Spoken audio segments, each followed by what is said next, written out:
Hello, എല്ലാവരും സുഖമായിട്ടും സേഫായിട്ടും ഇരിക്കുന്നെന്ന് വിശ്വസിക്കുന്നു. നമ്മളിപ്പോൾ കർണാടകയിലുള്ളത്. അപ്പോൾ കർണാടകയിൽ ഇൻഫോസിസിൻ്റെ ഒരു പ്ലാനറ്റ് എർത്ത് എന്ന് പറഞ്ഞിട്ടുള്ള ഒരു അക്വേറിയം പെറ്റ്സും ഒക്കെ ഉള്ളൊരു പിന്നെ സൂ ഉണ്ടായിരുന്നു. അപ്പോൾ നമ്മളവിടെ നിന്ന് കയറിയതാണ്. അപ്പോൾ അവിടെ കുട്ടികൾക്കൊക്കെ കാണാൻ നല്ലതാണ്. നല്ല വർത്തുള്ള ഒരു പ്ലേസ് തന്നെയാണ്. അധികം ടിക്കറ്റിന് റേറ്റ് ഒന്നുമില്ല.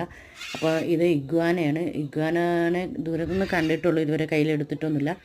അങ്ങനെ ഒന്ന് എടുത്ത് നോക്കാമെന്നൊക്കെ വിചാരിച്ചെടുത്ത് പണി കിട്ടിയ കാര്യമാണ് പറയാൻ പോകുന്നത്. അപ്പോൾ ഈ ഇഗ്വാനേനെ എടുത്തപ്പോൾ സിമ്പിളായിരിക്കുമെന്ന് വിചാരിച്ചു. പക്ഷേ സിമ്പിളൊന്നുമല്ല, നല്ല വെയിറ്റ് ഉണ്ട്. അപ്പോൾ എനിക്ക് തന്നെ ഇങ്ങനെ ശ്വാസം മുട്ടുകയാണ് അതിനെ കയ്യിലെടുത്തപ്പോൾ. പിന്നെ അതിൻ്റെ എന്താ പറയുക, ഒരു സൗണ്ട് ഉണ്ട്, നമ്മളെ പേടിപ്പിക്കുന്നൊരു സൗണ്ടാണ്. പിന്നെ പെട്ടെന്നുള്ള ഒരു ആവേശത്തിന് എടുത്തെങ്കിലും കൂടിയിട്ട് നല്ല പേടിയായി. പിന്നെ വെയിറ്റും ഉണ്ട്. നമുക്കിങ്ങനെ കയ്യിലെടുക്കുന്നതിന് ഒരു നല്ല വെയിറ്റ് തോന്നുന്നുണ്ട്. ആ വീഡിയോ ഇഷ്ടമായാൽ ലൈക്ക് ചെയ്യാനും സബ്സ്ക്രൈബ് ചെയ്യാൻ മറക്കരുത്.